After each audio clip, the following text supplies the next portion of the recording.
Okay. All right, we'll begin with the flag salute.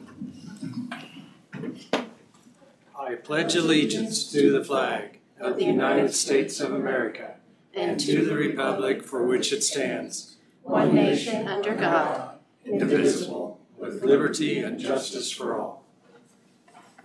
All right, we welcome everybody to the July 8th Marion County Commission meeting. As always, we begin with public comments. So, anyone wish to make public comments? Okay, I don't see anyone online. We'll move into agenda approval. Any changes to the agenda? Not seeing any. Agenda's approved. Commissioner Dahlke had an issue come up. He'll be here at 1. So we'll move into administrative. Ashley. Okay, first I have the minutes of July 1st. I did make one correction on the public hearing for the bridge closing. I put 10 a.m. instead of 1, so I made that correction. Good catch. Okay. Any other corrections to minutes? If not, is there a motion to approve? So moved. Motion by Commissioner Gehring. Is there a second? Thanks. Second by Commissioner Becker. All those in favor say aye. Aye. All opposed say nay. Motion carried 4-0.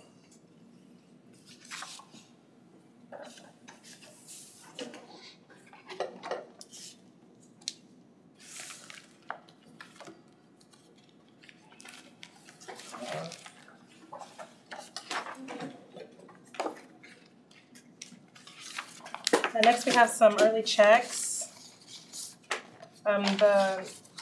We did have a check for Elcon Services in the amount of $8,352.43. Any questions on the Elcon invoices? Is that all for election officer with other stuff?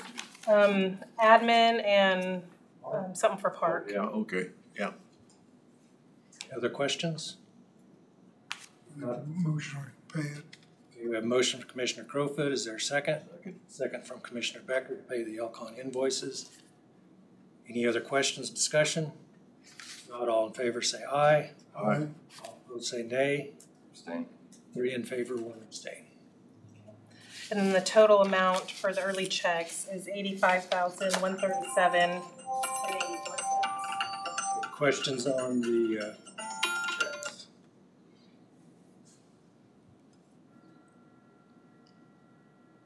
Any questions? I'll make a motion, approve the early checks amount of $85,137.84. Okay, we have a motion from Commissioner Becker. Is there a second?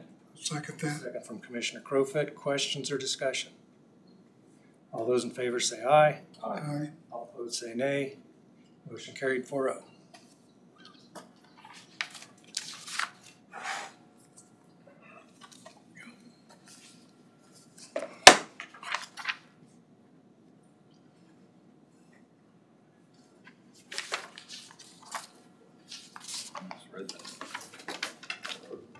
I thought it said 57,000. I'm looking again, it's 551. Yeah.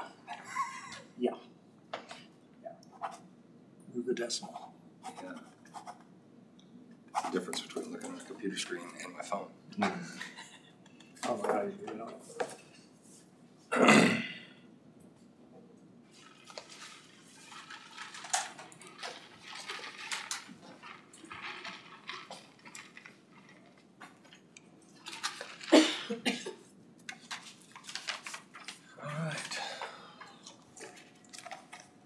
Next. And then we have some change orders. I don't quite communicate the idea they use. I don't know, all I gotta do is review and pass it.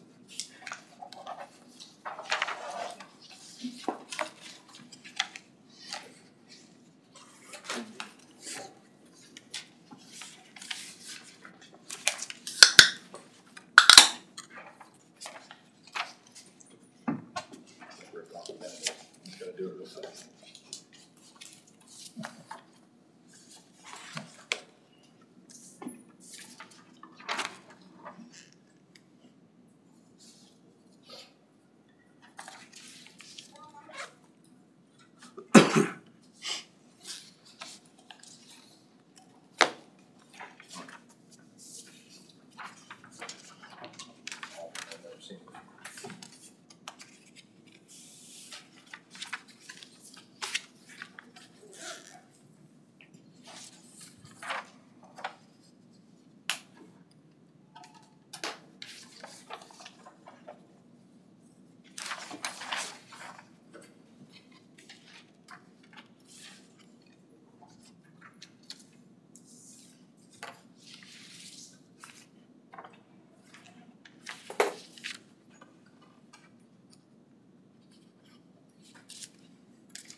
Hey, in your packet, you had the pay estimate number 1 for 290th. The contractor is Dondlinger and Sons. And the amount of this pay estimate is $551,640.79. Any questions?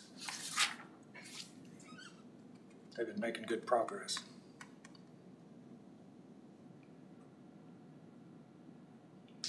If not, is there a motion to approve? I had one Okay. question. Was there any, I didn't see it, any additional for, they got into that No. low water concrete issue? When he spoke to us that day about that issue, there was no additional charge for that. Okay, other good question. Any other questions? Make the motion. Approve it. Okay, I have a motion from Commissioner Crowfoot. Is there a second? Second. I'd second. Second by Commissioner Becker. Other questions or discussion? Not all in favor say aye. Aye. All opposed nay.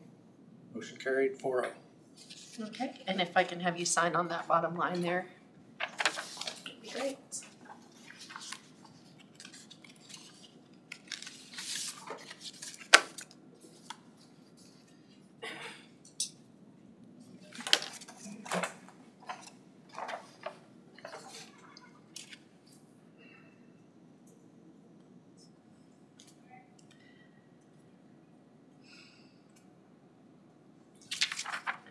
I will need an executive session for personnel performance. Probably only need 5 minutes. And then I also wanted to talk to you about the custodial contract. So I don't know when you want to do that executive, if you want to do it during administrative time or if you want to do it later. Well, it looks like we've got plenty of time before our hearing. Okay, So why don't we go ahead and do the executive session? okay. I move that we recess to executive session in order to discuss personnel performance pursuant to KSA 75-4319B, Item 1, personnel matters, non-elected personnel performance with Commission, Brad, and Tina for 5 minutes. Let's go from 12:40 to 12:45. Second. Second by Commissioner Gehring. All those in favor say aye. Aye. All opposed say nay. Motion carried 4-0. Back at 12:45.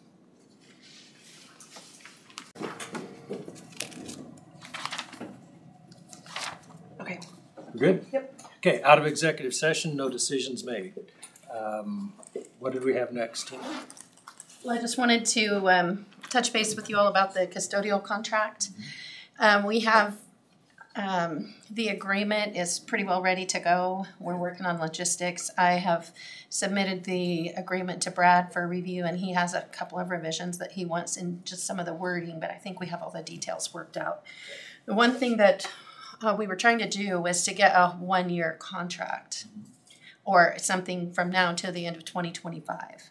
So with the health department move being put in there, the scope will change when we move into the new health department. And so I guess what I would like to know is if the board wants to, so we have 2 options. One, the contract amount is $5,736 per month based on current. And so that we could do that through the end of this year and then look at renewing for next year with the new scope for the health department. Or we can, the way that I had done it is I like it through 2025. That way we don't have to renegotiate for 18 months basically. And so if we do that, knowing that there's going to be a change in scope and that they'll, to figure in what their projected expenses are for what all of their operating, that contract would be $6,103, but then we wouldn't renegotiate it for, 18 months basically. And it's still a good number. So did you all have a preference about which of those to go with? Then there wouldn't be a change in cost when we move to the new building. What's the total? Well, with the unknown, I'd kind of like to stay with month by month. Well, we specifically requested not to do a month by month, month to month. We requested a 1 year. Right. But I mean, with the change that's gonna happen in 2025, we don't have a hard number for that yet, do we? Well, yeah, that 6,103 a month includes everything with the new building. That won't go into effect on their contract until, It would go in effect now. so they'd be, technically be 6 months worth, they would get that. But we also have catching up to do and you know, I don't know what it'll be if we negotiate it later. So we can do it for 6 months or less than 6 months to the end of the year, or we can do the other way. With them projecting out all their cost of living expenses and their proposed expanded scope at the new building. So. You can also, if you want to go ahead, I haven't talked to Tina about this, because it's usually not something that's met with a lot of thrill. You can set a floor and ceiling in these, like you can establish an amount now without that, and then it goes up in anticipation of the additional, but only up to a certain point. There's a number of ways to negotiate that or to set it up if you want.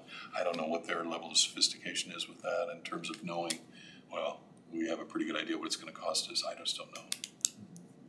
So you would start out with 6,000. So we would be at 6,103 for now until the end of 2025. And what was the other one for the 6 months? 5,736. There's probably actually cleaning. There is extra cleaning to be done right now, but Behind. they're, you know, that they shouldn't be charging us a lot extra for that. It's supposed to be that we're getting onto a schedule, so it's gonna take them some time, so. Or what we could put in the contract is the 5,736 till the end of the year, and then have the contract still be for the period ending 12/31/25, but then in January it goes, or whenever we move, then it would go to the new amount. That makes I sense. like that better. I agree. Does that sound like a consensus? I don't see an objection to that. Okay, For the first 6 months at the 5,730. Yep. And then the jump when the new workload comes in. okay. That way So we're locked in and we know we don't get a surprise. what we were trying to do is just come up with a number for budgeting, and that we wouldn't have to keep changing it, and that they wouldn't have to keep coming back and asking for more every, you know. Are you, for clerical, are you going to separate facilities so that they're covering their own costs, or is it all grouped into one? We put it under, in the budget, we put it under courthouse, so. That question comes up from time to time. I just wondered if it I went. think what we're gonna try to move to is to where we're tracking the cost of each building, but we're paying it all out of one location, so that we have a better way of tracking. Yeah, as long as you can track the numbers. Right. The question arises. That's what I would like to see, and then each department budget can just be based on what it takes to run their department, and without having to worry about like all of those facility type costs. But we would still have access to the numbers. Right. Good. Is that okay? I mean, does that feel comfortable That's to the fine, board? 'cause that's for usually everybody to track The it? only thing I ever noticed was wanting to separate out what's this building cost, or what's this. Right, and we don't have a good way to do that right now either. Yeah, that's gonna take a little history. Well, I know, but I just didn't want to stack something else on top of it that you Right. have to. The path is laid to move that direction. Okay. Now, the last question I have is, we are wanting to try to get this going by the end of this week. Is the board comfortable, if these terms are acceptable to the contractor, with me signing the agreement? Or do you need me to bring that back to the board at the next meeting for you to approve and sign? As long as we're approving the dollars not to exceed, I'm good with. Yeah, we've seen the parameters of the contract, so Okay. do you need an action on that? Yeah, if you wanna just vote to authorize me to finalize the contract and sign it. Okay, I would so move. Is there a second? Second. Second by Commissioner Gehring. Any questions? Are you clear? All those in favor say aye. Aye. All opposed nay. Motion carried 4-0. Okay, that way I can make sure that I've got a good legal review and that we have time to get it done, so, okay, thank you.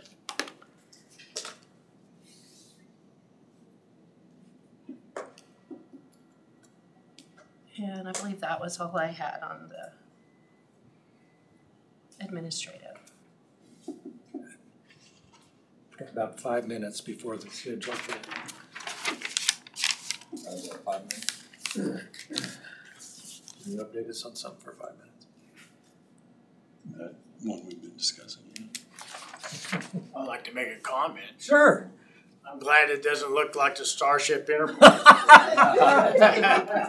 It's nicer, isn't it? Yeah, And I sure can see is. people. It's like very nice. It got brought up already once, so you just reiterated. You're gonna go, what happened to the room? Yeah, it's a lot better. You can see Tina now. It's not hidden back behind. We need a few more chairs. Want to do commission comments then? Give it a second. What? 30 by 30? Mm-hmm. Yes. 5 minutes in that, or? Probably, I mean, today, Okay. Okay, why don't you go ahead with that? on the 30 by 30, after our last discussion, I went ahead and pulled even more than I already had in the way of those resolutions. I put one together that's kind of a middle of the road approach on it. It hopefully doesn't overcommit you, but it would state a position in terms of the county's wishes, which is what I heard you were looking for. And it would also give the basis for, you know, a pretty comprehensive public comment. They could work off of that because I put a lot of bullet points in it. And I will distribute that. I didn't get it done until after the 4th. Just want to make sure. That's probably not enough time for you guys to discuss it today, but bring it to the next meeting next week and get any further input from you before we. What was the timeline we wanted to let the public? Well, first, there's no idea how long it's gonna take the resolution to draft. Right. And once the draft resolution is commissioned, and probably 2 to 3 weeks notice, public input, At least a couple weeks notice. written or Oh, that's okay. Virtual. virtual. Had somebody want to know if they could say something virtually. Sure. If we use the commercial property, it's all set up. And that would be after public comments. So, I mean, In August, somewhere, depending on when you set up that I want to public make sure comment that the session. public has enough time to Right. comment. So, you know, if the standard is 3 weeks, I'd like to go 4 or 5, or, you know, just to make sure that nobody thinks that we pulled. I'm sure that you're thorough on how you draft that, but we want to make sure that it notes the executive order, number, and date. All of them are listed in this one. That is not a conservation program.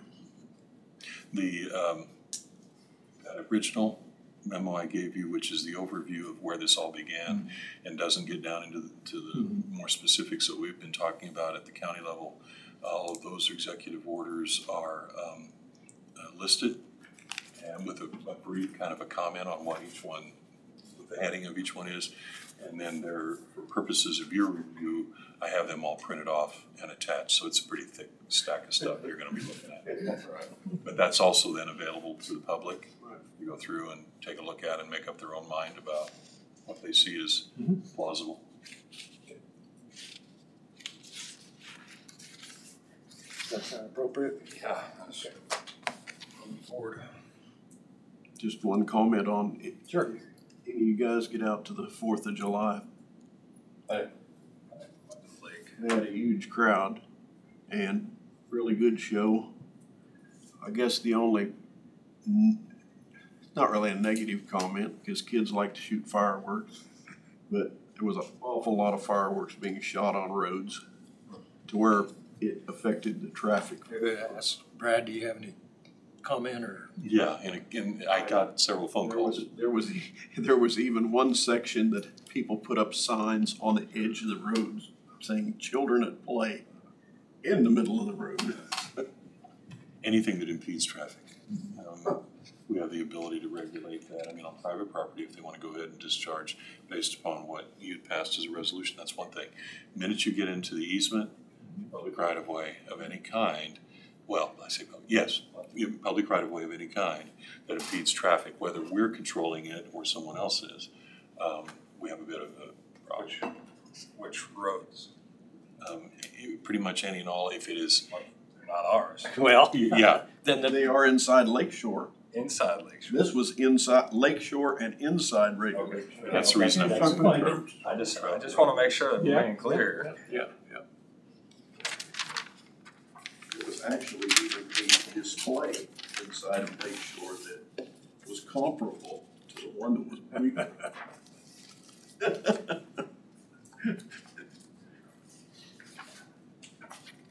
4th of July.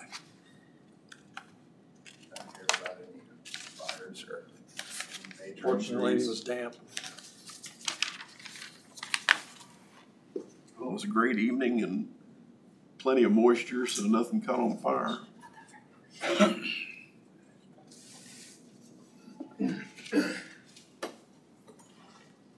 had some people that normally push the limits on time to finish shooting. Gave up about 15 minutes early. Well, it just goes to show you, you know, it is.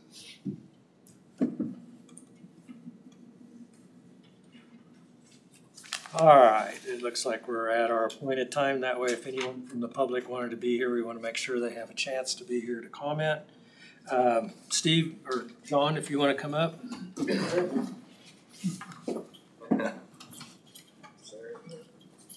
Okay, this is the report of viewing of the bridge on Old Mill between 270th and 260th. That would be bridge number 95. So John, if you want to kind of give us an overview. Overview is we're going to leave approximately 309 feet open on the south end and then 25 feet open on the north end. So we're just shutting down the one bridge. We're going to close that down so we can do the other bridge at 310th and Mustang. Right. Any questions for John?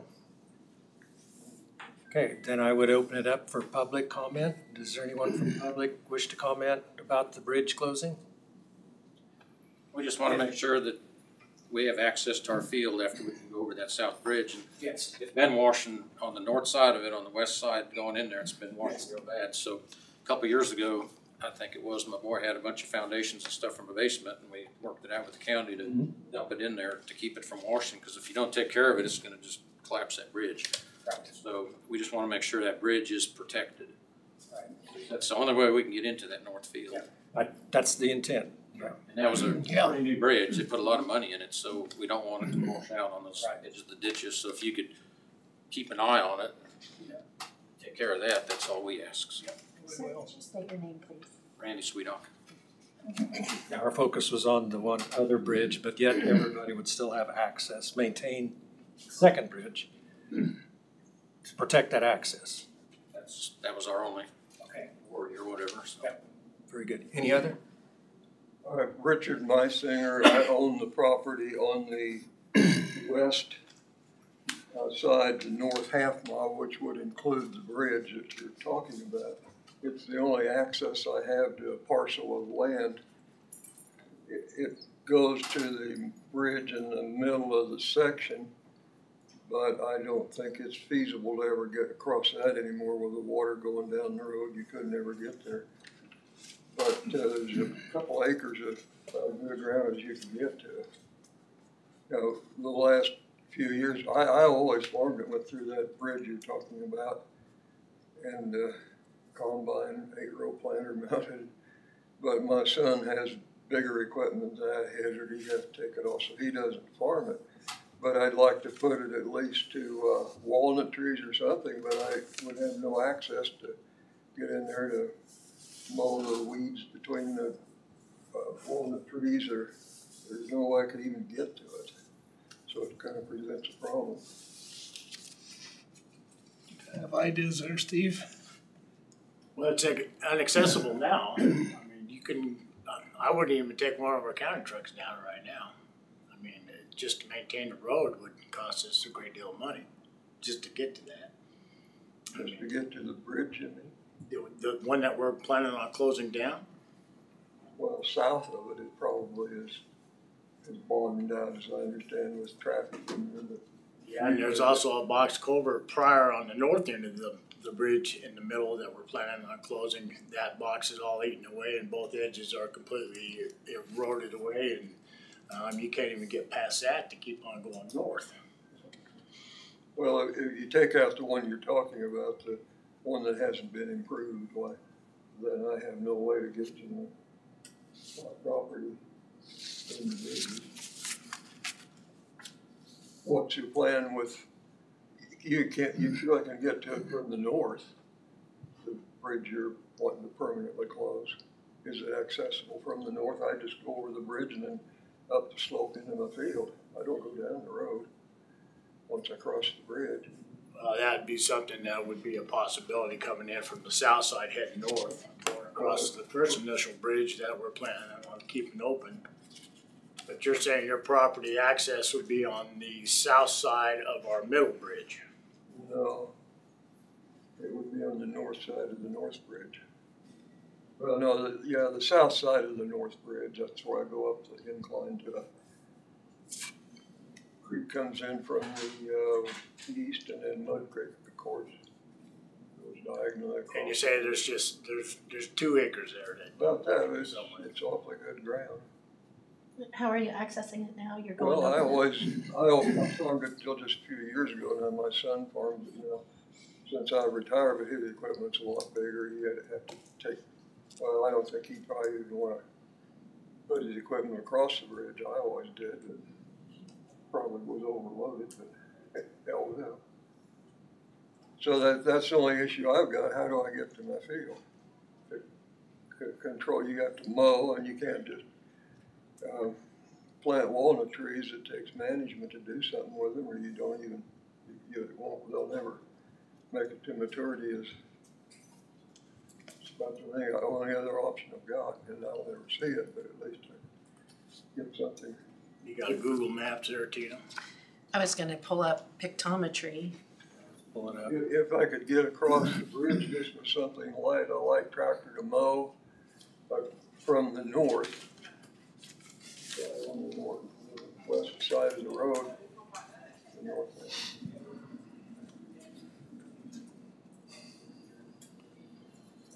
But I'd cross the bridge and then you would kind of an incline.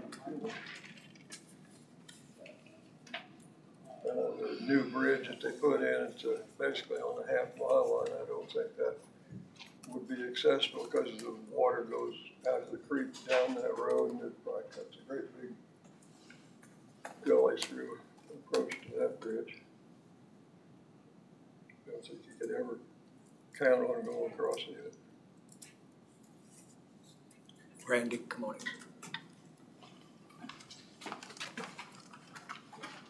Well, I see that you own the court. You have it'd be the northeast corner section. So that's all your property. So if you had access from the south side, going across the bridge that we have there now, you'd still be able to get to that. I can see you got a little bit of acreage there in between the 2 creek beds. But I don't think it's feasible from the south. That's definitely not feasible from the north either.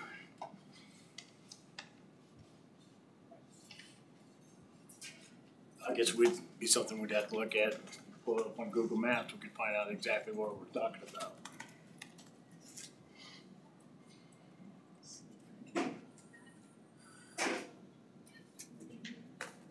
That's my concern. How it affects me. It doesn't have to be farmed, but I'd like to have it to, well, the sweet ox put in cottonwood trees and do a good job of wrapping them and Talking about the only this little piece here. get them. They got a creek that runs off there, Mud Creek go down through there, that piece right there. If you came in from the Access in this. south side, Should be or your property over there, right? Bridge you're gonna take How out far? here. When you cross the first bridge from the south, just north of 260th to get to the field, That sliver how far along, north can you travel on that road at this point in I time? haven't been on it for a little while, because access. Yeah. honestly haven't been anywhere past the bridge. That's from, Over here, what's this road? It does get pretty bad. the road there. You got a creek bed, was Yeah, 260 is The new the half mile line.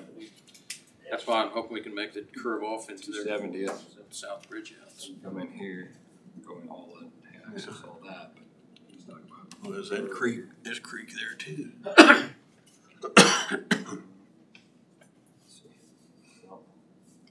Must just be a drainage. Runs up through. I can't really search it without an address, so I'm trying to. Okay, Jonah, can you send Tina what you got? I got an address of 1635, 270th. That gets you just to the east of it.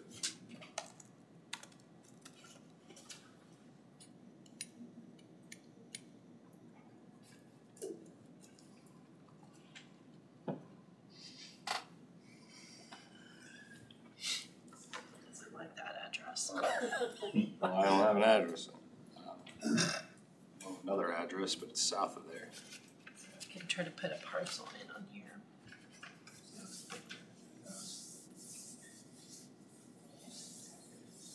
Duplex, then you can get there. And you've said you've had equipment running down that road, but how long ago was that? Oh, probably 5 years. Give me an address for some reason. Farmland, everything, I've farmed all corn and beans and wheat. So it was 5 years ago. Yeah.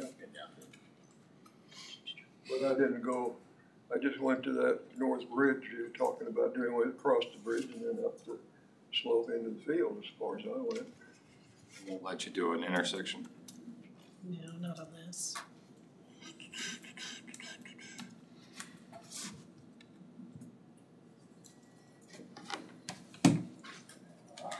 That's okay.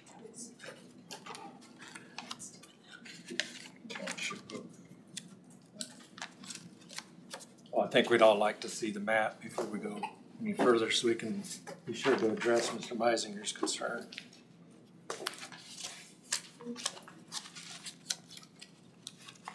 But I at least need to get up in there with a small tractor with a rotary mower on the back to keep the weeds going down around There's the a drop in.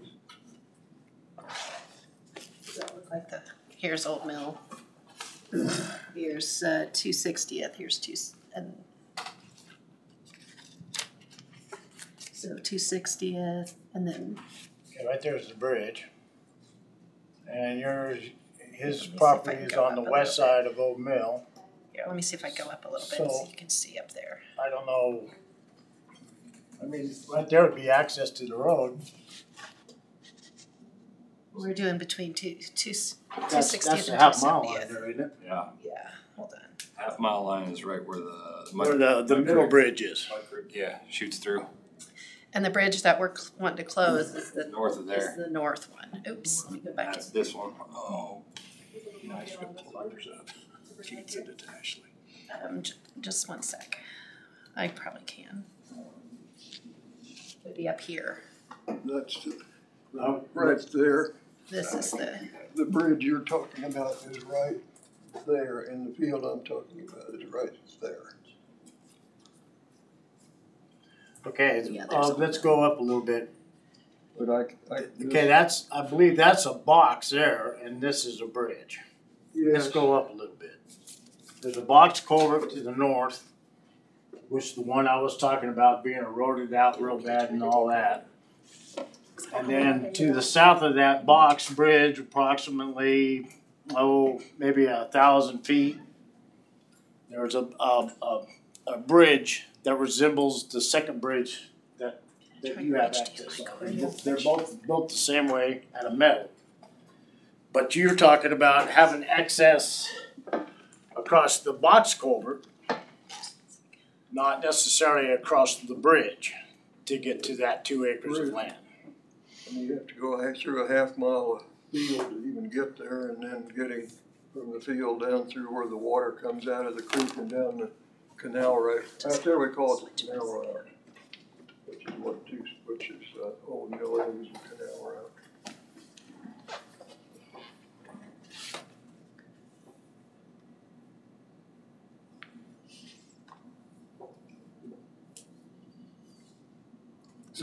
Looks at that map, there's no way with that, cause he's got creek bed on every side. I don't know, it's up to you guys what you want to do. So what? So we're talking about the north bridge, not that creek bridge. There's a box culvert. Okay, so there's Trying to get in here. There's three structures on that. The two southern ones are the bridges, and then the on north side. This one? Yeah, that's a box. That's a box. And this is all washed out on both sides, and from here on to the bridge is just nothing but creek. So. This up here is the bridge that we're gonna close. This is his property. Yeah. Somebody needs to take a good look at it and see. Yeah. Called that the tool. Have to. Yeah. I was gonna drive up there. To go I to didn't do it. browser. Yeah. Yeah, you're on the right track. Yeah. The bridge is down this way. Yeah, keep going south. This is the bridge.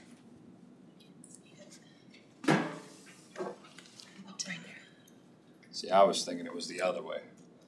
Further north, I'm gonna take it so. box culvert is what we were talking about, so. I think they're still seeing us. Okay, good.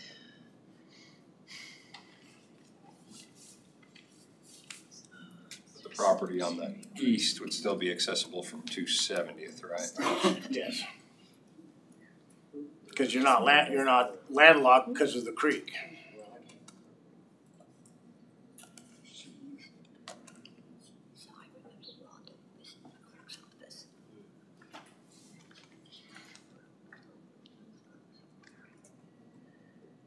I don't have a problem with not being able to farm it. I just like to put it to some worthwhile use, because it is good ground. A couple acres is not something you do let go of and brush and weeds and whatever wants to grow there, but to put it into walnut trees in 40 years from now, which I won't benefit from, but I have family that would, but you have to get in there and mow between the rows of trees and manage it. The Sweet Oaks did an excellent job. They straightened out edges along the creek there, and they're planning for the future, not just letting it to chance. But once I get in there with some. Well, I would possibly propose that we go ahead and move from the south end, we move it up north, or from the north end going south from 270th on Old Mill, that we move down till we give him access over the box culvert, access to the 2 acres, but that would be still to the north of the proposed closure of the bridge that we're planning on closing. I have no problem with that. So if we moved Moved it all the way to the field entry, right there on the north side of that 2 acres. Okay, there's 270th. Oh, that's 280th. Here's 270th. All right, there we are. okay, so we're talking about that little notch right there where you Little got the triangle. red X there. Right here. On the other side. Yeah, there you go. Up there. That's the piece. Okay. Okay, so then the one crossing there up north there, that's the box culvert. So right. Okay, and then the creek one beds. to the south of that box culvert, where it's right at the half-mile line, is the existing bridge that we want to shut down or dismantle or whatever. Okay, So where Down it here? says Old Mill in yellow? Yep. Oh, back up. Yeah. Down a little. Okay. Which bridge are we wanting to close? Is it this one? No. Next one. It's this one. no, there's 3 structures on that. Right, that's that what I'm lot. trying to, I'm Okay, confused the by what you're one to the saying. far north is a concrete culvert, a box. Okay, this one. Okay, and then just to the south of that, right there at the half-mile Yeah. line, is the That's bridge the that one. we wanna close down. Okay. Is that the way we have this described? We have it described as going 25 feet to the south and then just closing everything. Oh, yeah. Right, so now all we have to do basically, is extend. You have to the extend corridor that distance 25 feet, South. whatever it is, to get past that box culvert. But because we were gonna close the box culvert and the bridge before. Okay. Not Now knowing that makes this was a situation, so. Right. Yeah, we'll just have to go out and measure how much further north, on the north end to leave open. And up there where right now where she's got her cursor there, where that creek cross, back up top, right there, that is a box that you said is washed off, caved. Yeah. It's still That passable. road hasn't been maintained in years. Still passable right now? I would have to take a forward look. With the little equipment. Hopefully a motor grader's behind me before, cause we've got a motor grader stuck in there years ago. Okay. That was always one lane through there to begin with. So we'd have to import a lot of material, we'd have to do a lot there, so. So to hunting land. But we could still have the capability or the option of still just extending our distance from the north to the south and still have the ability to go ahead and shut the bridge down. So that shouldn't affect that too much. I hope not. Rough footage of 2,004 feet. Yeah, it's almost to the half-mile line. Not the half mile, because that's where the bridge is, so it's Right. less than, but this measurement shows it a little past the box culvert, probably about the center of his 2 acre. Okay. Before taking action, you'd need to go out and get a measurement. I would imagine so for the legality part of it, yeah. So basically, the report I'm viewing, you could decide to close and vacate. You could decide it should not be closed or vacated, or you could say it needs further review. It's in further review. And so if you decide that it needs further review, the whole process will start over. We'll have to republish, resend notices with the new description on it and do a new hearing. So that'll all just start again, which is fine. But I just wanted to make sure that you understand that. We don't have any other choice. We can't restrict somebody from getting to their ground. As you can see from the excellent view on the map, it's enough of an area that you can't do that by hand. You have to have some sort of just a small tractor with a rotary mower on the back that you keep clean, go back and forth between planted and sheltered walnut trees, keep it cleaned up, but it's in good ground. It's about good ground as there is any place. But I don't have a problem with closing the road. The changing of the creek is going to do that for you. It's already decided that, and getting from the road, the culvert in the middle of the section there is, the water comes out of Mud Creek and heads straight south down what we call the canal route, and there's no way of getting out of the corner of my field half a mile from where I have a road down into there. That's just isn't a chance. But if I could get across the box culvert with a small tractor with a rotary mower, at least it's feasible. But by hand, it can't do anything. Yes, Randy. Is there a way right north of the bridge that we're keeping that a guy could ever build something up to divert that water to where it would go down, more down that ditch instead of coming right up to the bridge and washing the bridge out? I mean, it's possible. Because what it does now We have is- to do a lot of excavating there.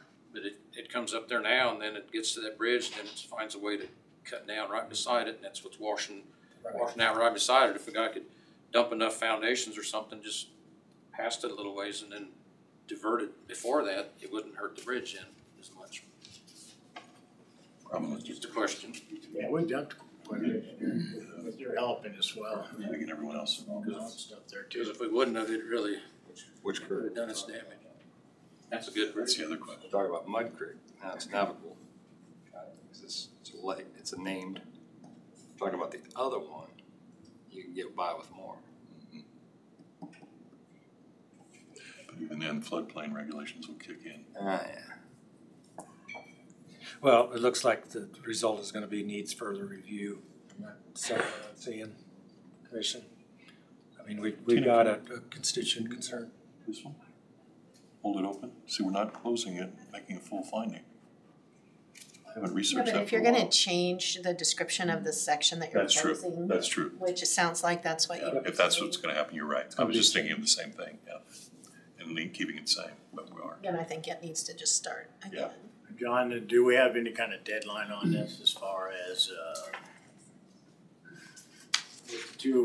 with the one being worked on, we're getting money for the one that we're closing to help pay for part of the repair project as far as the new bridge goes. So, Actually, I would have to call them and ask them. I think there is a deadline, but I think September. I think it's September. Pretty sure it's September.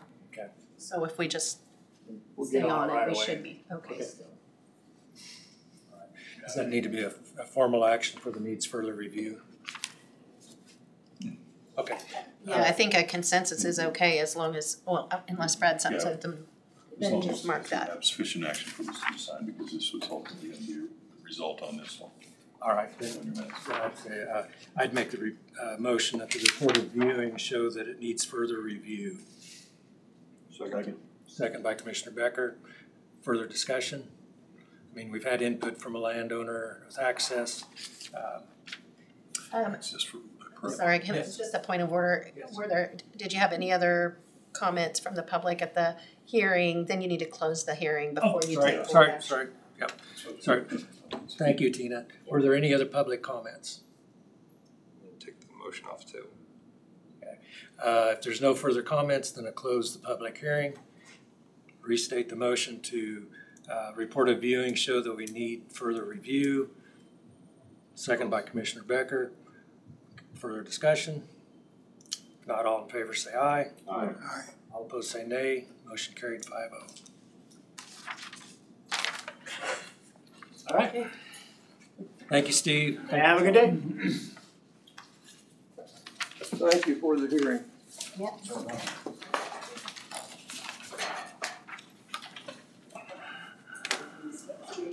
Later. Okay. If you got questions, holler.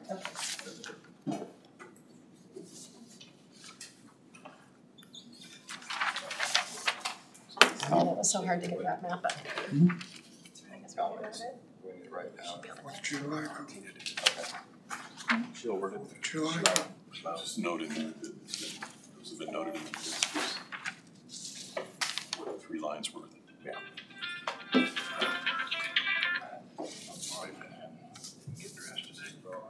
It'd be nice if people had an objection, they would bring it before they. So we could, some of that was addressed.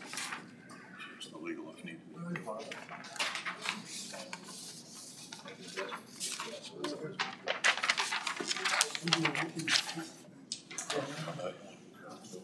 All right, if Scott's out there, we'll start budget workshop. Because I'm assuming you guys. Work session. Let me share anything from Marion. Okay.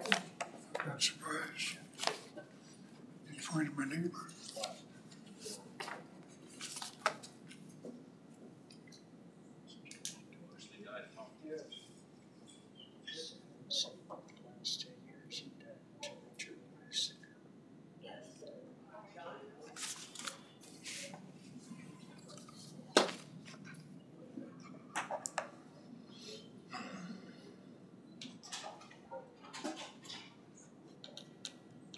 County buys the land. I was wondering if it was for sale. It looks like a prime deer hunting spot. Yeah. Lease that out. I mean, a few acres is perfect. I mean, not enough to maintain. I Go can, carve out a path, set your blind. Then we could build you a paved road there. I don't want a paved road. My neighbors hate me as it is because I don't ask for any special dirt roads I got next to me. Boulders in the road and everything. And they're like, well, you're county commissioner, why don't you get something done? I said, because then I have all kinds of traffic out here stealing everything I got. You get there with a dune buggy. Yeah, right now, nobody can get out there. Nobody can bother me. Keeps him a hermit. Buy the right equipment, you can go out there. I suppose you're a real friend, you told him, that's not my district. I should though. I should, because it's a half mile outside of mine. I should really just put that blame off on somebody else. There you go.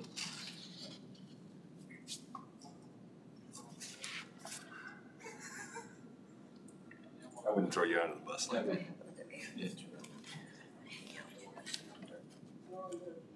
I did come out and see something Steve had pretty neat out there, but I shouldn't say neat, but it's great, just a perfectly bored hole in the road on 40th Indigo.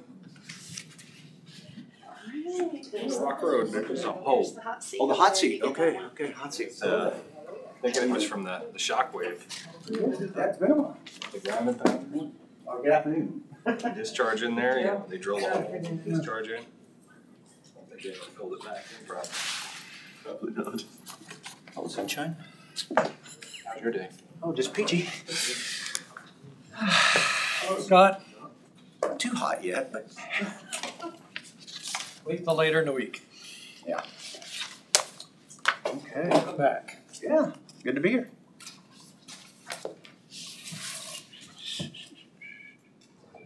So what I gave them was the notes that you sent Oh, yeah, those are just, I mean, very, and the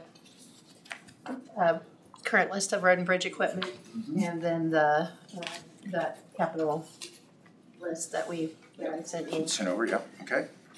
And they've already had that, the draft, the budget draft, the last one, I think I emailed it last week sometime, Okay. so.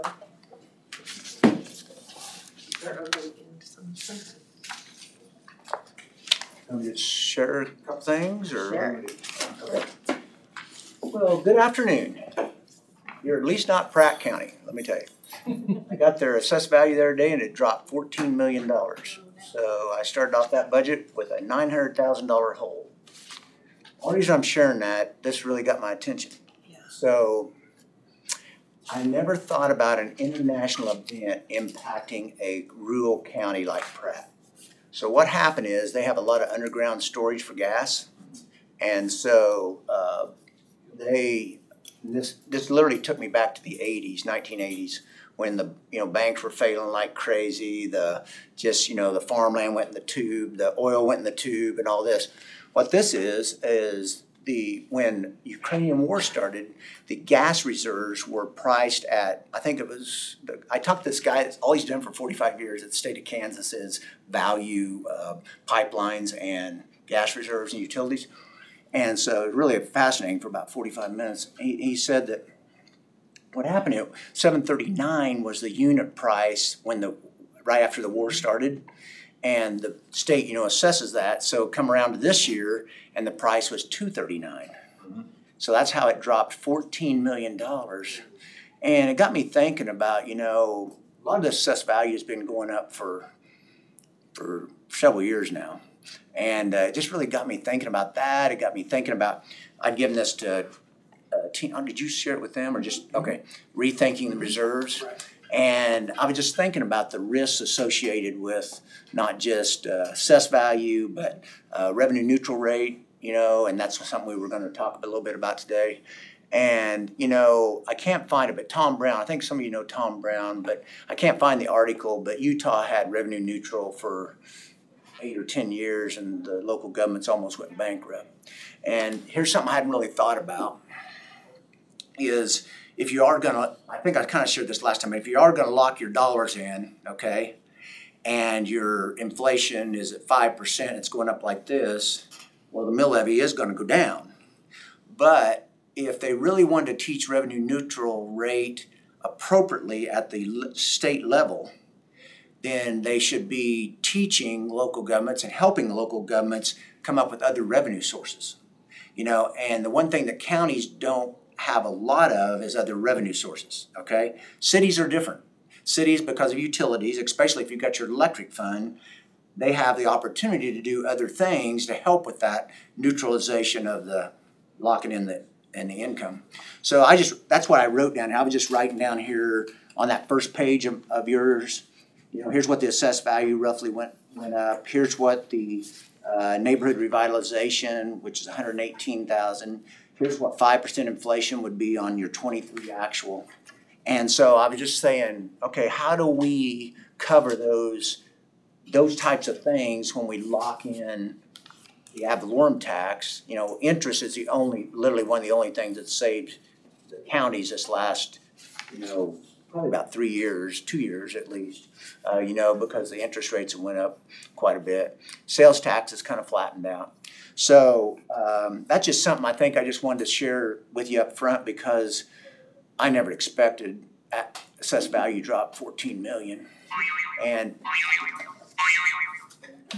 it's like a pogo stick or something. Yeah. Reminds me of Tigger. I think of Tigger whenever You didn't know that was my name. This day when you're online. Yeah. That's what the old firm used to call me, Tigger. I'm online. I know it's Randy's phone. So the reason I share that, I just want you to think about, because this really is a great article about risk assessment. And we started that conversation last year with the risk fund, and we did it more in a general sense, but they took the risk conversation to another level. So that was the first thing I just saw when I was looking here of things, how we make up that difference, because you understand this, you all have done this for a while, is if we don't have that additional revenue, then that's where the unencumbered cash is eaten up. And that's what I'm starting to see in some of these governments where they don't have those other resources. They won't last that much longer if we don't do something different. I just did the quick calculation to kind of see where you were at in the general fund on the next page. And I didn't number these. I didn't know for sure if you were going to hand them out or not. But the next page is the general fund. So you have about 7.063 is what your unencumbered cash balance would be at 2023 based on monthly expenditures in the general fund of $538,255.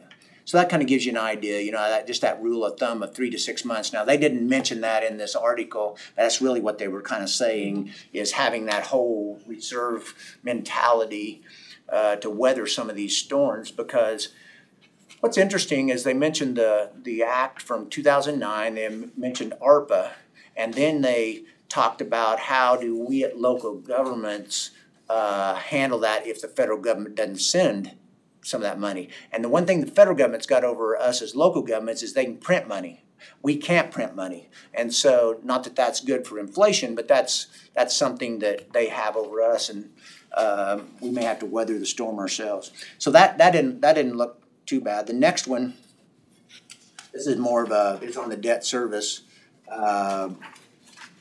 I think I've explained this before, but the interest rate, start there at the top, 120,600.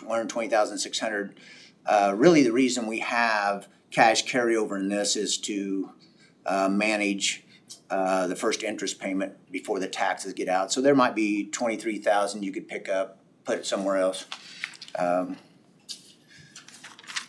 Let's see, Road and Bridge, I was just looking at the balances there. It's a little bit less than what 2023 and 24 is, but that's typical in the 25 column, when you're showing your full 822,402. I think the road and bridge funds in the 5 counties that's probably one of the most challenging areas because of the equipment costs. And that's why you have that list of equipment prices and how to fund that. The wet spring we had, so like you're a county unit system, so you actually have a responsibility for all the roads. Some of these others I work with are a township system, so they don't work with that, but still I just got asked at Osage County where I was at just for this, can we even help the townships, because they ran out of money, because they had so much snow and so much rain, and they had 10 inches again last week, I think they said. So that road and bridge is challenging. I was just looking at the ambulance, and if you look on that next page, you look at the cash carryover in 23, or the unencumbered cash at the end of the year, and the unencumbered cash in 24, and then where it's at in 25. Now again, 25 is usually less because of you have your full expenditures, but that is, it looks like what, an extra ambulance and the building remodel, is that what that is? And then some of the personnel increased stuff. Personnel, yeah. But it's only that's right, yeah, 3 a couple of months there. I'm just looking at some of these. I don't really think employee benefits is just something you'll just keep, because you kind of switched over here now and you're doing self-insurance. Yeah. I think the only other one is on page 8. It's 18. It's the transfer station, and this is one. This would be a great example. Let's just say there's hard times that kind of come on the transfer station. Are the other funds, like general fund, do they have enough extra money to help fund that? And this question.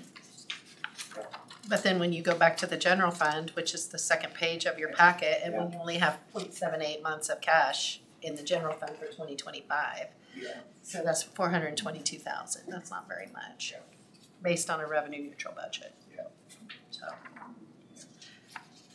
I don't know, those are just things, and I think the only other thing that I had in your packet was ARPA, and we were working on getting that spent by the end of the year here. And then the list of equipment, I just circled the last page of what the total was, 5.866 million.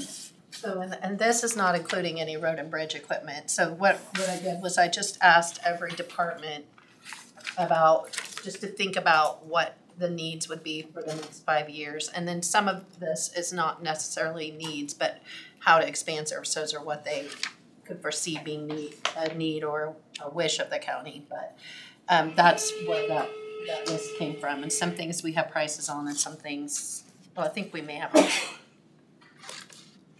we don't have prices on everything here either, so.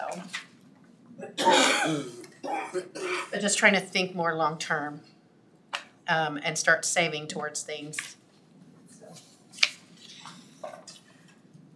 I don't know, Tina's done a great job putting this together. I don't really have a lot of other things to add to it. Just the whole thought process of making sure your reserves stay where they're at, you know, and not lose your reserves to make sure that we, you know, I was just thinking, let's process through, the other day I was telling somebody, but that's in there. Mm-hmm. Okay, well, isn't that wonderful? I was just thinking this process through, and I've told you this before, but it's really interesting. If you think about, in 2001, I believe it was, is when you got the bond issue for the roughly 48 miles. And that was really the first time I'd ever, and I mean, I was a lot younger than I am now, but, you know, you think about that whole process of how you build a capital improvement fund, and you were really the first one to do that, and the bigger ones that I worked in. And Jack Bruner? Yes. Jack Bruner, you know, came over my office. I bet we spent 6 hours in my office in McPherson just talking through the logistics of how that would work. And what it's really shown me over the years is one person's vision may not be exactly the vision of everybody, or it may be is, why do we have $6 million sitting there that's going to take care of the 2-inch overlay over the next 4 years, you know?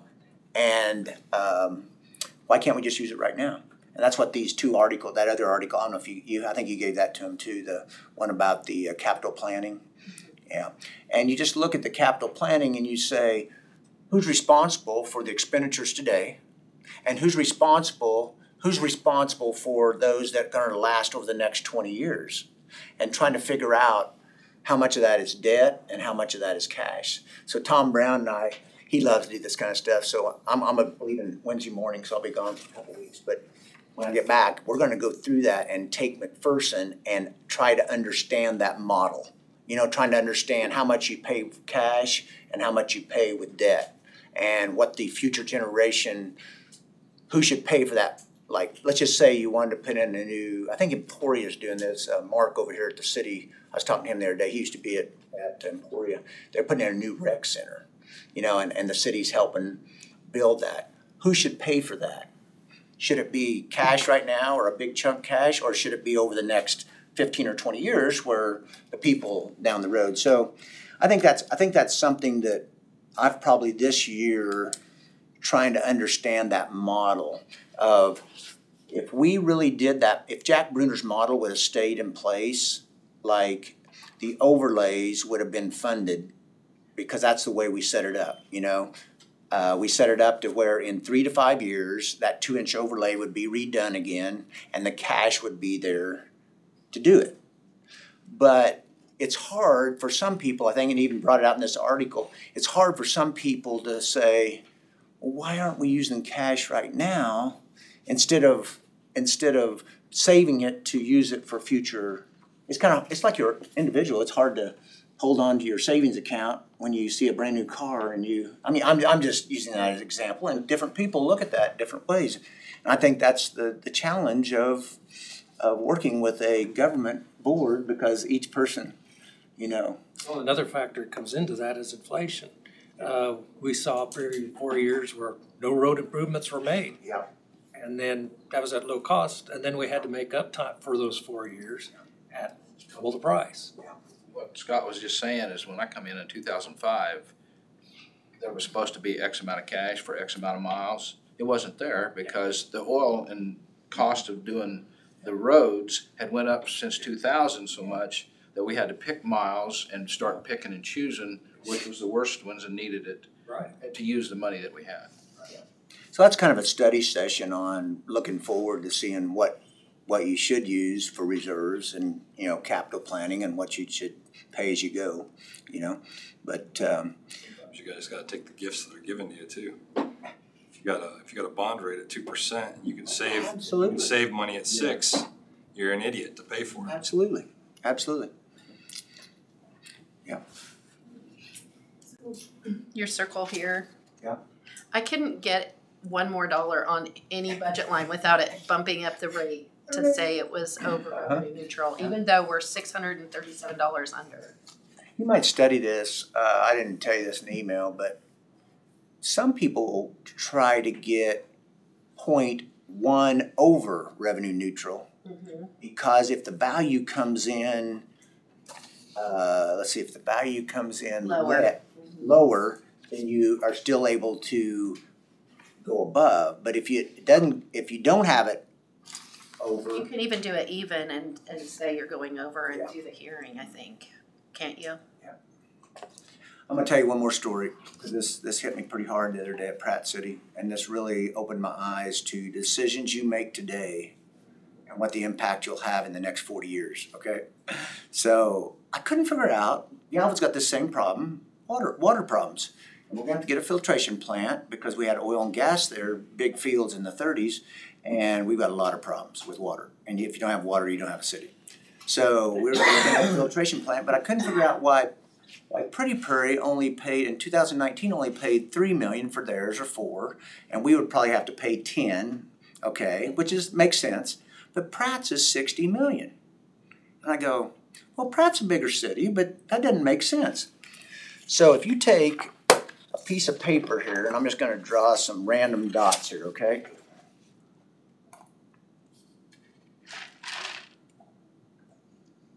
Can you see those? Okay. What I found out the other day, and this makes total sense, is when they were drilling the wells in Pratt, that commission decided not to hook them all together. Okay? So they went and just drilled wells individually all over the city, outskirts of city and all that. And for a filtration plant to work, they have to all be connected together, so you're giving the same chemicals into all 10 wells or 12 wells, whatever. So back then, here, I was just thinking about this. Let's just say back then it was going to cost $1 million to hook those 10 or 12 wells together. But today it's $60 million because, whatever that, I don't know if it's a full 60, but that now started making sense. And that really made me think, what decisions are we making today that are good decisions? And then are there ones that we should have maybe spent a little bit more money in order to keep from the next generation?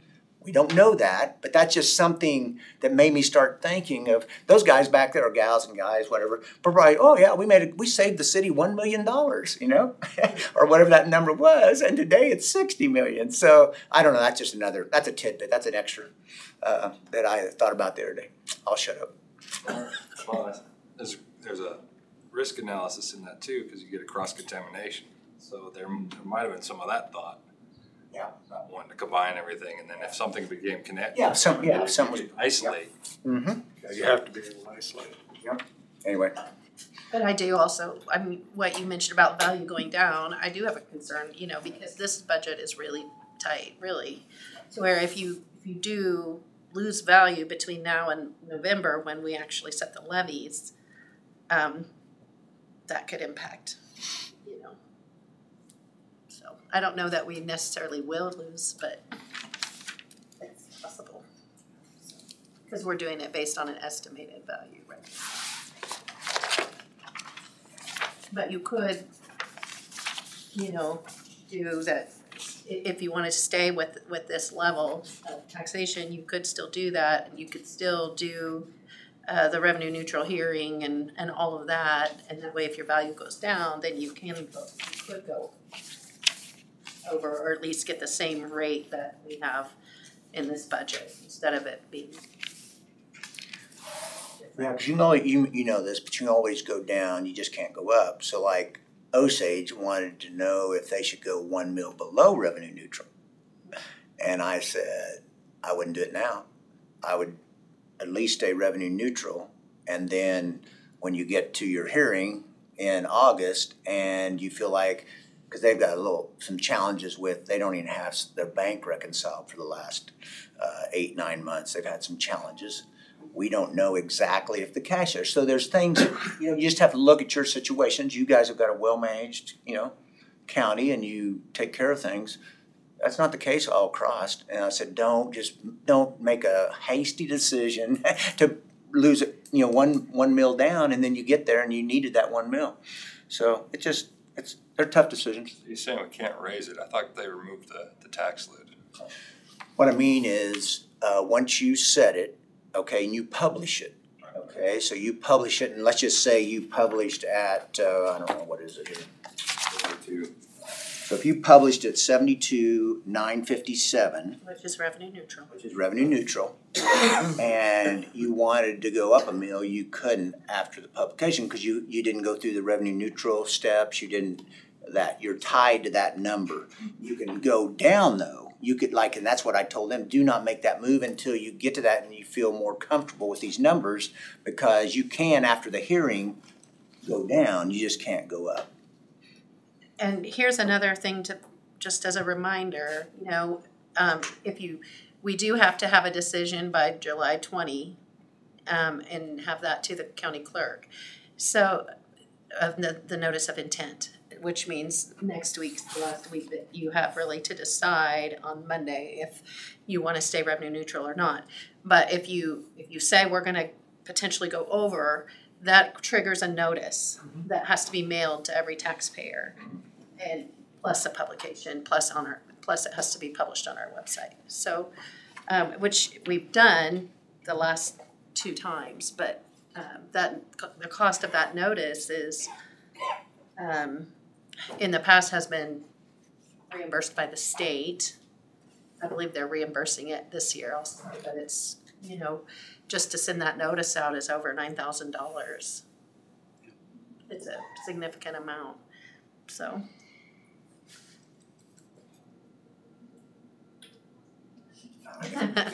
Well, you make some good points because, as county commission, we walk a fine line between addressing what has to be addressed, which could change tomorrow, like another disaster, and looking forward.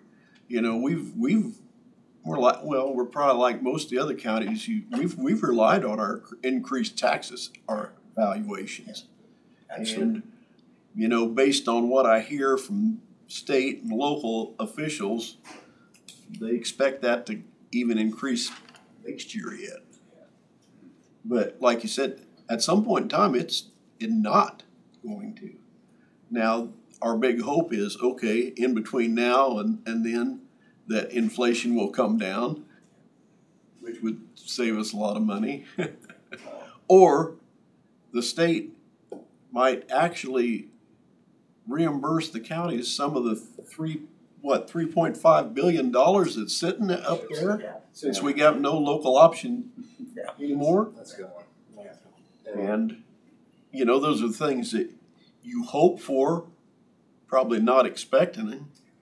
But, you have changes in administrations, you have changes in officials, and sometimes that kind of stuff can change very quickly. Yeah, I was telling, this is kind of interesting, you don't think about this, but you're too young to. I am, thank you, yeah. 1980s. You know how young I am. Yeah, so Dorman would have been handling this at your Term State Bank. Yeah. But when our bank almost closed, it's one step from closure. And I was telling some of my kids, I call them kids, the kids that work for me, they couldn't imagine their house value going below their loan value. You know what I'm saying? Oh, yeah. Being upside down. Being upside down. And you saw that with farming, you saw that with so many things back then. Or people going out and I told these kids the other day, they would go out and get a second mortgage on their home and drill a well. And that well ended up being dry. Yeah. I mean, there's just crazy stuff going on. And right now, we've been in this growth mode for so long, really, in the Midwest, that we don't know anything different to that. And what we had back in the 80s and all that happened, for here anyway, I don't think people understand that. You have a whole generation now that's seen nothing but growth mode, especially in the ag sector. Yeah. Mm-hmm. Yeah. So it's just something to keep in the back of your mind, I think. But these people like Scott and I are old enough to remember what happened in 1980. Yeah. And it happened really fast. It did. Like in 1 year. Okay, anything else you want me to share light on? Well, you gave us due warning. The cost is gonna increase, guaranteed, and unless we go to a deflation scenario. As long as you use the word inflation, it means it's still going up. It's just going up at a slower rate. And most people don't understand that. They say, well, the inflation's coming down. No. That doesn't mean anything. It's still increasing. Yeah, absolutely. I might share this too. This is not really you, but this is something I'm dealing with right now. So your jail pretty well operates with local prisoners. But Ottawa County now, we have had to literally, on the budget, we combined the sheriff and the jail together in its own fund, took it out of the general, because the jail shut down. They have no jail. And it was cheaper for them to send their 5 prisoners to Mitchell County and board them there than to run the jail. And this is another one of those scenarios.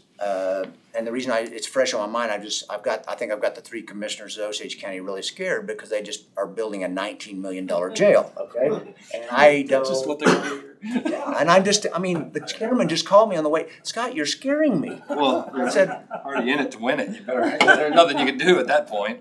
Well, they have 4 years of sales tax, kind of like you had, okay? And they're counting on prisoner care paying the rest of that debt off after the 4 years. And they want to stay revenue neutral. Well, that's probably going to be almost impossible because here's what's happening. The reason the jail in Ottawa County shut down is because Saline County built a brand new jail. So they no longer need to house prisoners in Ottawa County. The U.S. Marshal is not sharing as much, and the problem is you can't go talk to the other sheriff. Oh, can you get me some extra prisoners from U.S. Marshal? No, I need the prisoners here because Jackson County, who I'm working in, they went from 900,000 down to 673,000, and we have to fund that with what? Ad valorem tax. Okay? So this is a model, right? And he was one of the first ones, I just kind of got to know him the last 2 years. He's one of the first ones to put that model in place with Rice County when they originally built their jail. And I know the conversation was here, they didn't want a motel in I think that was the words, wasn't it? Yeah. They don't want a motel in Marion City for the jail. And I can see that. But these things just pop up. And that's why, and then when I thought about with you guys, why would you want reserves? A flood comes along. FEMA takes 18 months to reimburse you. How about and you 3 years? 3 years. 3 years. And you have to spend, let's just say, $500,000 to $1 million to put rock back on the road.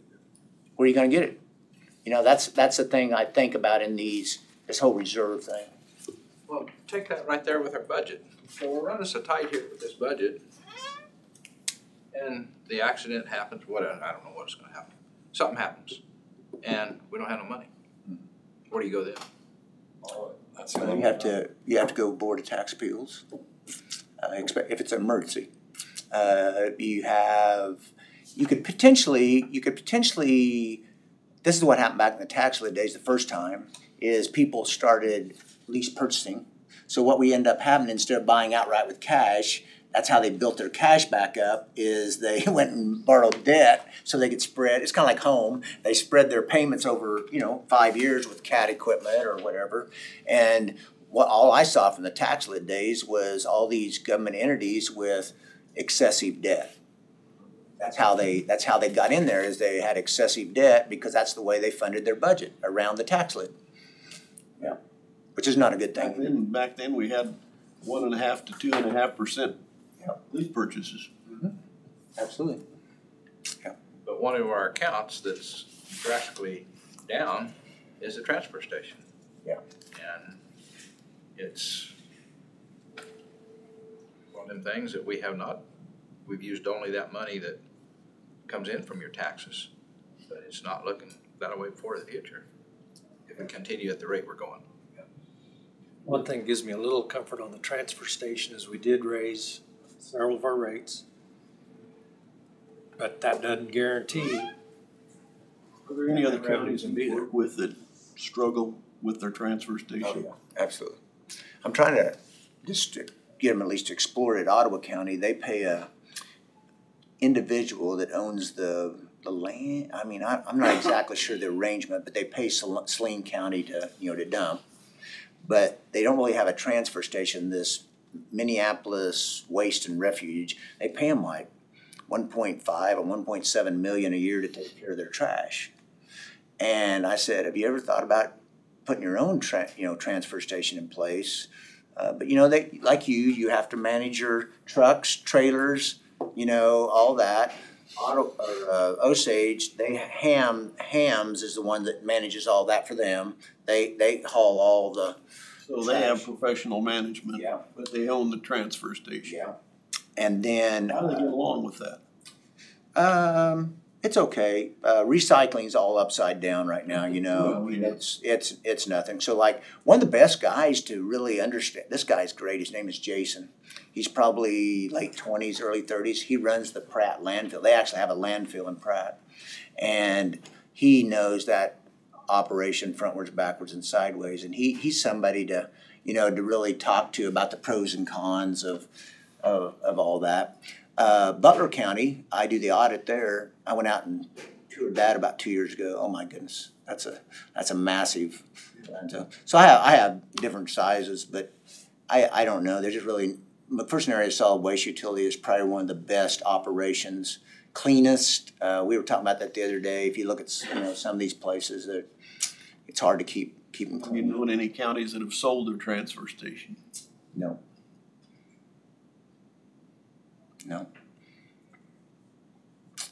But that's going to be around forever, so it's something a model that should be figured out. Have you asked Chat GTP or GT? Yeah. Have you asked what they thought about that? That's amazing anymore. Yeah. Anything else?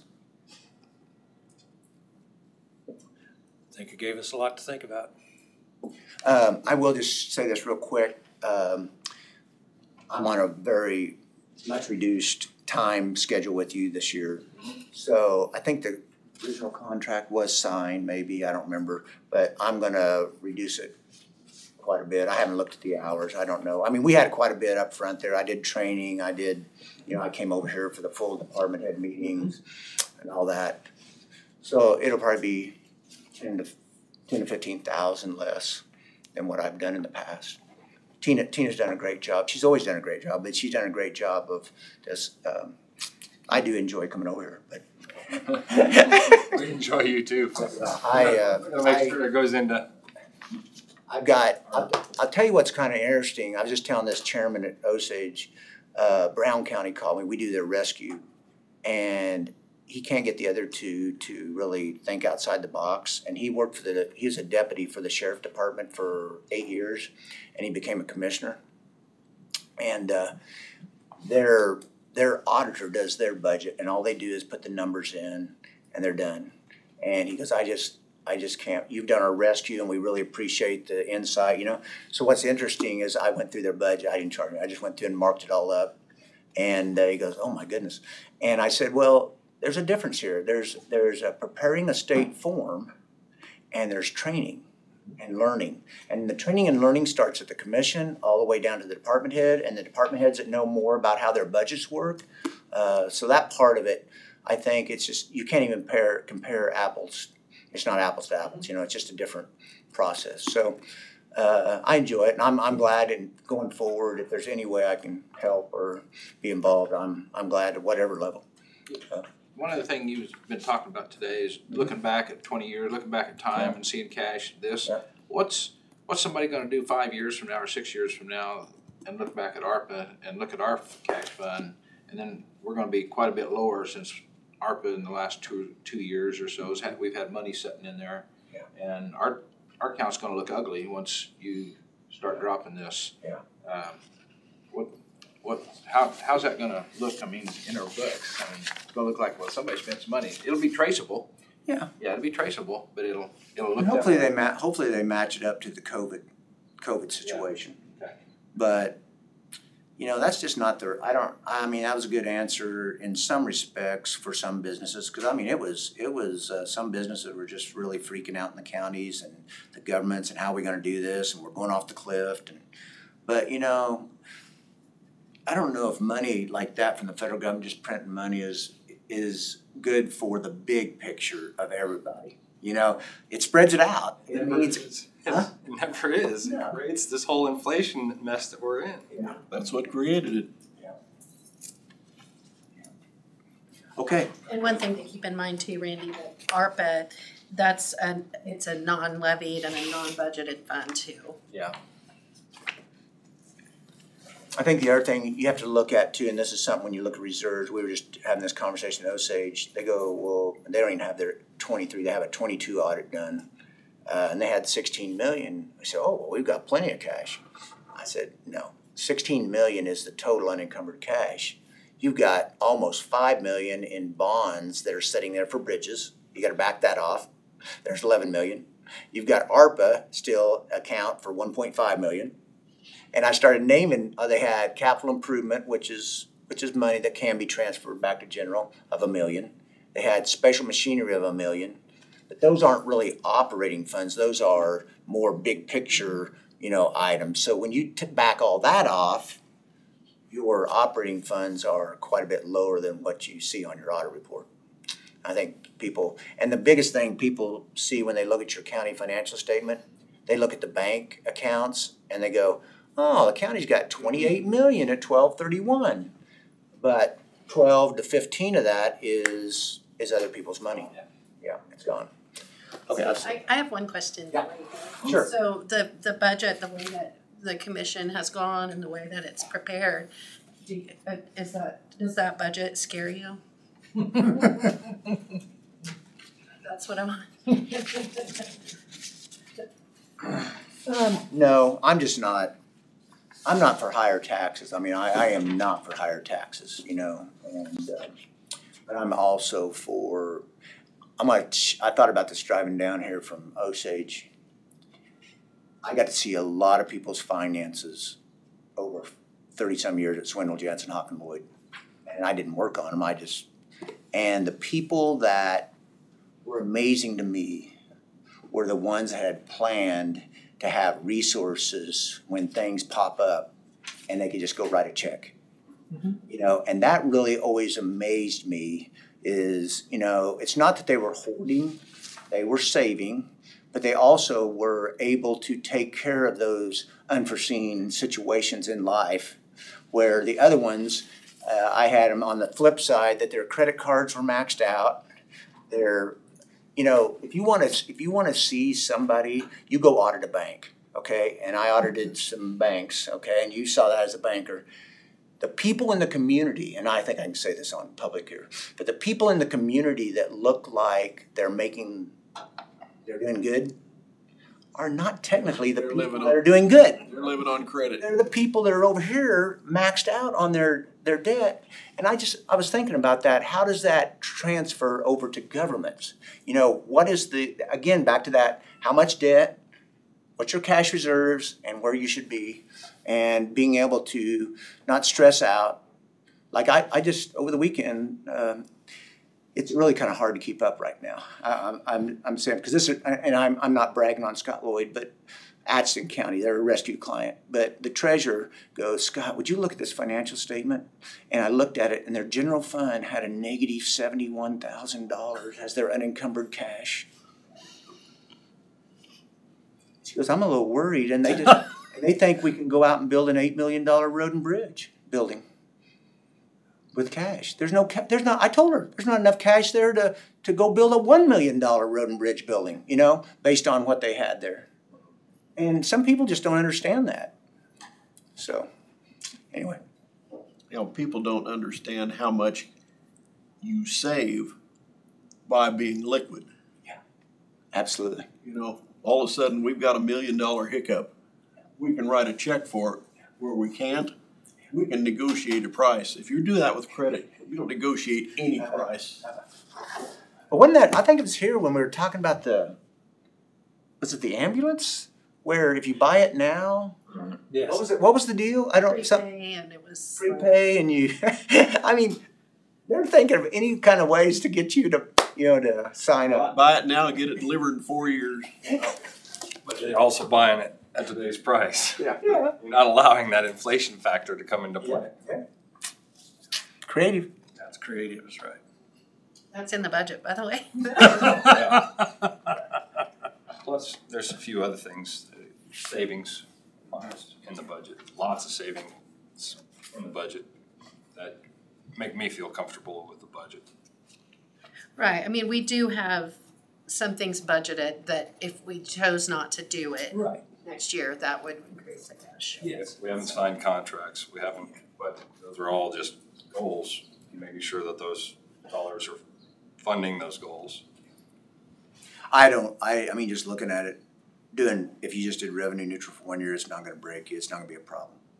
But it's that, it's like Jackson County saw this. They give a 15% raise last year. And she goes, why is our cash dropping? I said, well, one thing that you have to watch is when you sign up for something that goes on for eternity. As long as anything you sign up for, which don't get me wrong, people need to be taken care of. I mean, that's very, very important. But then to think about giving another 5 this year, so then that's 20%, and then employee benefits on top of that. So I was talking to Osage that guy, the chairman, and I said, I don't know when government maybe is going to look at, instead of giving raises, they want to give the same raise across all people, 134 people, okay? Maybe we should make the employee benefits better because that's non-taxable. See, like if you give benefits, they don't have to pay tax on it. And at First National Bank Sedan, when I was helping run it, therefore we sold it, they paid full family. And they didn't pay real well. Banks don't pay that good, but they had an incredible package. And, they had a little bit older workforce so that, they like the benefits. But that's just some things. I think there's some models there you have to look at. And how much more is it going to put in their pocket by not paying taxes? They're talking about giving $1.25 across all 134 employees.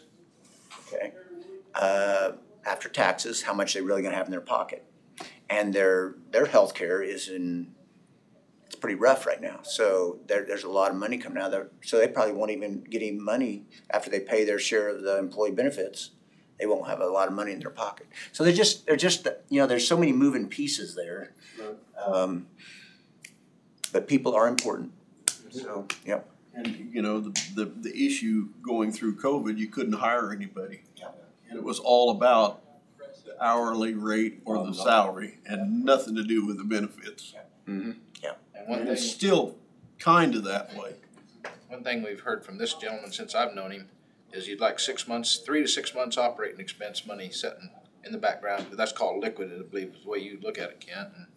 And liquidity, yeah. And it's getting tougher to do that with what I see here. Yeah.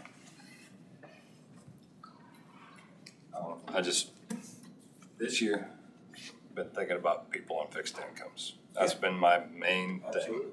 And they're not getting an increase. And so somewhere they need a little bit of relief. And so we've got to step in and hopefully somebody takes notice above, Well, you know, above us and tries to We try, do the same as us. there's a lot of people on the edge of being forced out of their home. And I just hate to see that. Yeah, it's sad. But I bet you they have a cell phone and all other things. Well, Scott, thank you again. Oh, thank you. Appreciate your insight. Thanks for letting me drop by and bother you. It helps, gives us perspective. Well, it's really interesting. I did 2 counties forever, you know, Osage and Marion, but this 5 has really opened my eyes because, and it could be 7 next year. And you know, it's just really amazing how you have different demographics, so you have different people you're impacting. So around Topeka, you're impacting more probably suburbanites, you know, okay. Well, I have a county, it's Jackson, that is trying to get it passed where they get in lieu of tax for their Indian reservation land, okay, because they have a lot off of there. Leavenworth has, the federal government owns 60% of their county. I mean, just these, you learn the different models, and that really helps you understand. Pratt just had that $14 million drop. You hope that never happens to your county, but it's a great learning experience. Had a great vacation. Oh, absolutely. I just called somebody at SJL where I used to work, and she goes, "You're going?" I go, "Yeah." She goes, "Well, I'll wave at you because I'm going the same place you are." Only a week later in Scotland and England. I said, "Okay, Terry, if you drive by, I'll try to wave. I'll be on the right side, the left side of the road." Yeah. Very good. Thanks, Scott. Thank you. Okay, yep, thank you. See y'all later. So, what's going on in the ranch? Showstopper. He left and everybody left. He's surrounded. All right, Brad.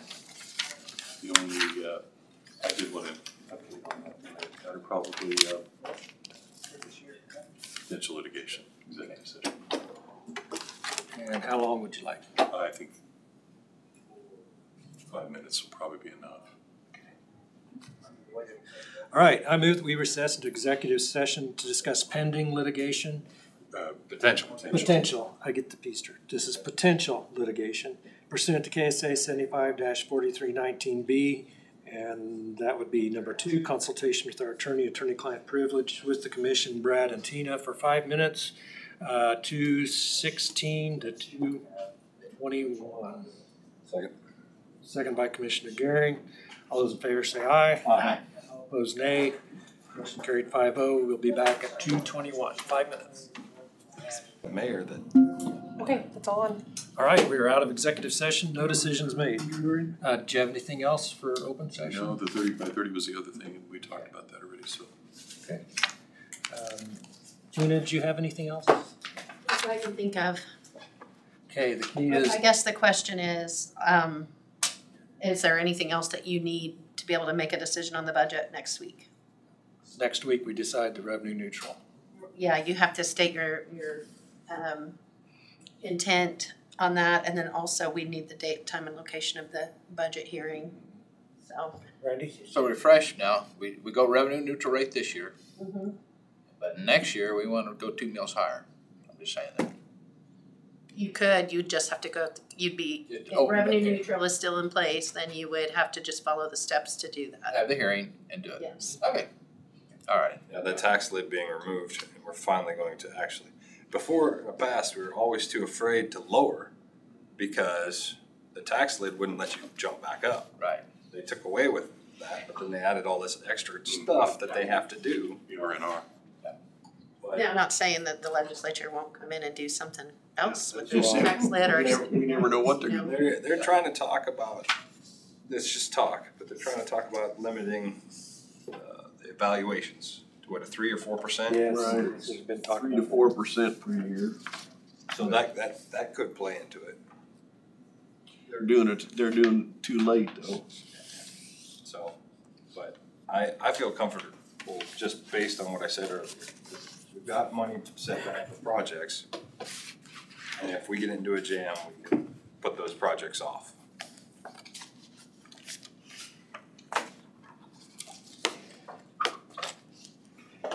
so next Monday, decision. So you have any other questions or points of discussion? We need to give Tina time to prepare so we have the information to make any changes. Okay. I do have a commission comment. Okay.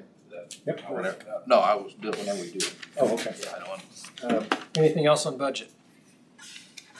I think Tina did an amazing job. It just goes to show you invest a little bit and you can wind up getting paid back tenfold.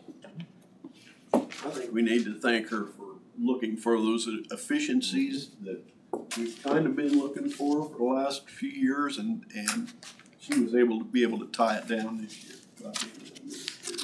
She could have before too, she just didn't want to. Well, she had other duties. She couldn't stay focused on this point. That's right, that's exactly. She was able to stay focused and therefore come through. Okay, anything else on budget? Not, we'll move commission comments. Commissioner Dalkey. I was shocked when sitting at the fireworks stand, and a citizen come in, not thinking of where I sit and what I do. And that family has had some health troubles. One has cancer, one now has had what thought was a heart attack. As you remember from the north of Hillsborough, we had a gentleman come in that had a heart attack and we couldn't get in. He come in and give his testimony. Couldn't get here. The gun person, I don't remember his name, but couldn't get ambulance or couldn't get here. These people have invested a lot. The family has invested a lot in their house and planned on probably before health living in Peabody the rest of their lives because they bought them a house towards the end of their working career. But now they're selling. They put a bid on the house within 1 week after this because they could not get an ambulance here for 30 minutes in Peabody. They're basing what they're doing that can't get an ambulance in Peabody in less than 30 minutes because they sat and waited 30 minutes. I can get 2 or 3 of these people that's given me these kind of testimonies right now, but this one shocked me, them sitting there saying that, and then pretty soon somebody in this crowd sitting around the table said, "What are you going to do about that, Commissioner Dalkey?" I said, "Well," I said, "we're working on it." I said, "That's all I can tell you right now." But a thing in the Peabody's past has always been people work hard, the big family named farmers, they work hard their lives, and then when they get to their elderly age, they sell their house in Peabody and move on, move to Peabody, move to Wichita for doctors and things like that. But this was one that really is dead set. They put a bid in a house at Mound Ridge this weekend or today or tomorrow, one of the two, for just to up and sell their house, move somewhere else because they have ambulance service. I mean, that's the first time I've heard that, and it shocked me. I mean, but A lot of older people do that now. Well, yeah. My grandfather moved from Cedar Point to Newton. Yeah. To be closer. There's another one, just right down the road, Highway 50. So anyway, that was interesting. And then Happens when you get older, you move closer to the doctor. when they tell you right in your face, and they don't know what they're running. They were running off quite a bit, but and the kid that was saying this he's pretty exaggerant, and I just listening to it. And pretty soon somebody said, "What are you going to do about that, Commissioner Dalkey?"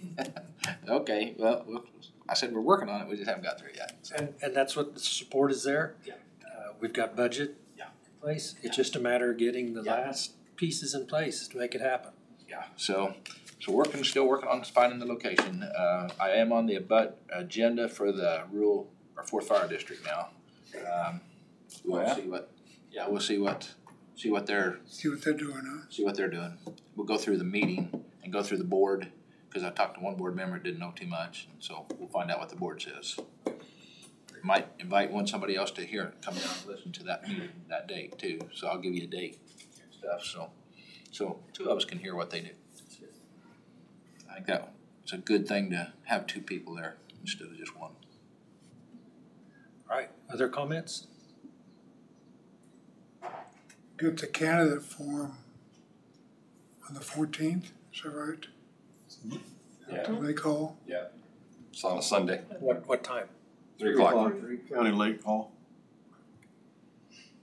Yeah, and I didn't have an administrative report in your packet. I'm sorry about that. Next time we'll have a 2-week one. Too excited. Too excited about getting her office. Yes. Priorities. Yeah. Well, got a mess in there, yeah? Oh, yeah. She's still moving in, but she's making use of the space already. Looks pretty nice. Okay, anything else? If not, next meeting, Monday the 15th. Dave will not be here. I believe that's it. With that, I move to adjourn. Second by Commissioner Gehring. All in favor say aye. Aye. All opposed say nay. Motion carried 5-0. We are adjourned. Thank you all very much.